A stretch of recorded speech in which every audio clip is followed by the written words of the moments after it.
Classificação dos seres vivos. PET 6, Ciências, semana 4. Hoje você irá aprender que podemos observar os animais e classificá-los em 5 grupos, da mesma forma que você faz com os seus brinquedos quando os organiza. Normalmente organizamos as coisas seguindo suas características. Vamos lá? Leia o texto a seguir. Classificação dos seres vivos. Você sabia que no ano 320 a.C., o filósofo grego Aristóteles já havia pensado em organizar os seres vivos, criando grupos? Ele observou algumas características dos organismos vivos e os agrupou de acordo com as semelhanças.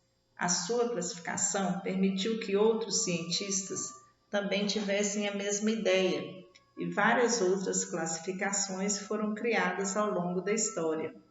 Hoje em dia, seguindo a mesma ideia de observar as características e agrupar de acordo com suas semelhanças, podemos observar os animais do nosso dia a dia e os classificar em 5 grupos: peixes, anfíbios, répteis, aves e mamíferos.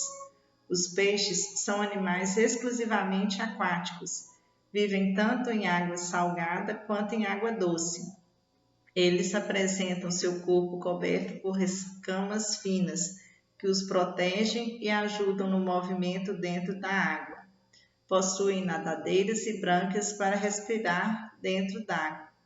Os anfíbios recebem este nome por representarem uma fase da vida aquática e outra terrestre. Quando estão na água, possuem cauda e brânquias. Já quando estão adultos e vivem na terra, possuem patas e pulmão. Os sapos, rãs e pererecas são exemplos de anfíbios. Os répteis, por sua vez, receberam este nome por serem animais que rastejam, como é o caso das cobras, lagartos, tartarugas e crocodilos. Eles são animais que vivem, em sua grande maioria, na terra e em ambientes muito secos. Apresentam pele coberta por escamas grossas que os ajudam a não perder muita água para o ambiente. São os primeiros animais que têm ovos com casca. As aves, normalmente, são animais que voam. No entanto, existem algumas, como a ema, o avestruz e os pinguins, que não são capazes de voar.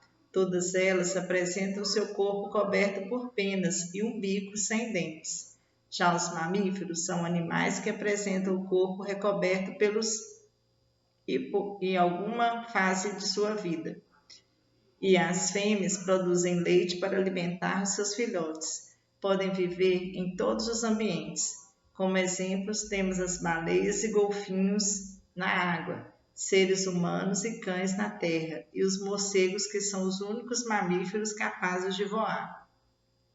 Agora responda, segundo o texto acima, quantos grupos de animais existem? Quais são eles? De acordo com as características descritas no texto, analise os animais abaixo e complete a tabela. Classificação, dê um exemplo, cobertura de pele, ambiente em que vive. Observe os animais abaixo e circule os peixes de azul, os anfíbios de verde, os répteis de vermelho, as aves de amarelo e os mamíferos de marrom. Siga o meu canal no YouTube. Beijos, Tia Barone.